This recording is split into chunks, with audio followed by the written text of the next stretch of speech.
Mariin tajaajilli fayyaa fooyya'insa qabu badhaadhina biyyaaf mata duree jedhuun ogeeyyii fayyaa giddu galeessa taasifachuun sadarkaatti geggeeffamaa ture. Bakka hooggantoonni hojii mootummaa olaanoo argamanitti goolabameera.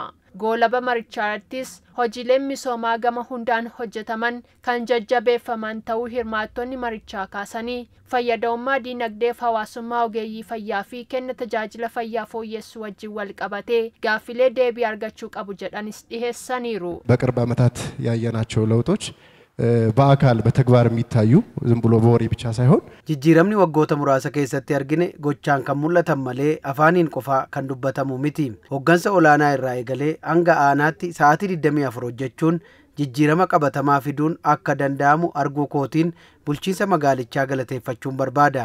Kanaan alatti hundi keenya yeroo hedduu qorichaa fi galteewwan laaboraatoorii kan fayyadamnu ministeera fayyaa irraati. Kanaaf dhiyeessii irratti hanqinni waan jiruuf buufata fayyaa irratti rakkinni jira. Kun sirrachuu fi ilaalamuu qaba. ዛሬ የነገዋ ሚለውን ተቋም አይቻለሁ።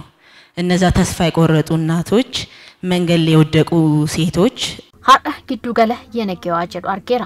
Haadholiin abdii kutatan dubartoonni daandii irratti ba'uun hojii daldala saalaa irratti ba'an akkamitti deeggaramanii jijjiiramaa akka jiran ija kootiin argeera. Gama ogeeyyii fayyaatiinis deeggarsaa fi abdiin isaan barbaachisa. Kanaaf asirratti qorannoo gaggeessuun osoo irratti hojjetameen jedha.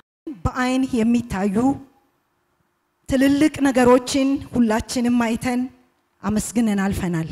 hojiilee gurguddoo ijaan mul'atan arginee galateeffanneerra. Hojiin dhaabbataaf dhaloota irratti hojjetame anaaf akka haadhaa fi keessaayyuu mucaa koosa shanaffaaf bu'aan buuse guddaadha. Ijoollee ajaa'ibsiisoo ta'an guddisaa jirra. Kun ta'ee osoo jiru garuu ogeeyyiin fayyaa jireenya mo'achuun namaa gadi ta'anii jiraachaa jiru.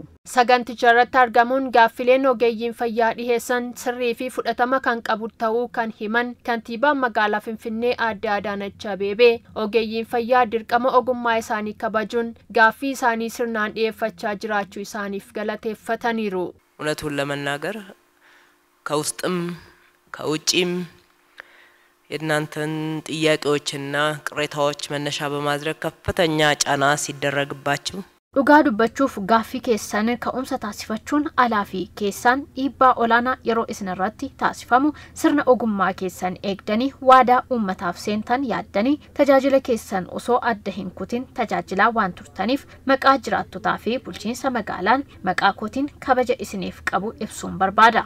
Gaaffiin miindaa fi faayidaa ogeeyyii fayyaa deebii kan argatu hojii riifoormii damee fayyaa akka biyyaatti hojjetamaa jiruun ta'us kan hubachiisan kantiibaa Adaanach Abeebee akka Finfinneetti garuu fayyadamummaa ogeeyyii fayyaa mirkaneessuuf hojiileen garaagaraa hojjetamaa jiraachuu marii ogeeyyii fayyaa waliin taasifame irratti hubachiisaniiru. የኑሮ ውድነት ጥያቄ አለ። የደሞዝ ማሻሻያ ጥያቄ አለ። በአጭር ጊዜ በመካከለኛ ጊዜ በረጅም ጊዜ ብለን ከፍለን የምንሰራው ጉዳይ ነው የሚሆነው። Gaaffiin qaaleensa jireenyaa fi miindaa jira. Dhimma kana yeroo gabaabaa giddu galeessaa fi yeroo dheeraa jennee adda baasuun dhimma irratti hojjennu ta'a. Dhugaa dubbachuuf humni keenya heeyyame hunda keessaniif waan hunda osoo goone nu caalaa namni gammadu hin jiru.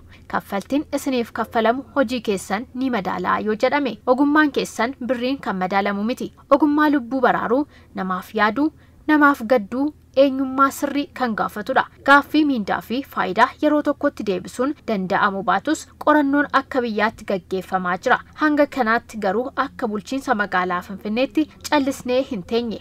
Yeroo hojjetaa mootummaaf miindaa dabalus ogeeyyiin fayyaas fayyadamaniiru. Gama mana jireenyaatiin xiqqaatus hakima speeshaalistii fi hakima waliigalaaf mana kennineerra. Qabeenya qabnurraa hunda fayyadamaa taasisuuf hojjechaa jirra. Durgoon mana hojjetaaf kennamuu qabu jennee baajata ramadnee gadi buusneerra. Yeroo saatii hojii ba'uu fi seenessatti tajaajila geejjibaa tolaa dhiheessaa jirra. Fooyya'insa taasifamuu qabu maali? Maal gochuu dandeenya? Kan jedhu ilaallee mari'annee deebii kan isiniif kenninu ta'a.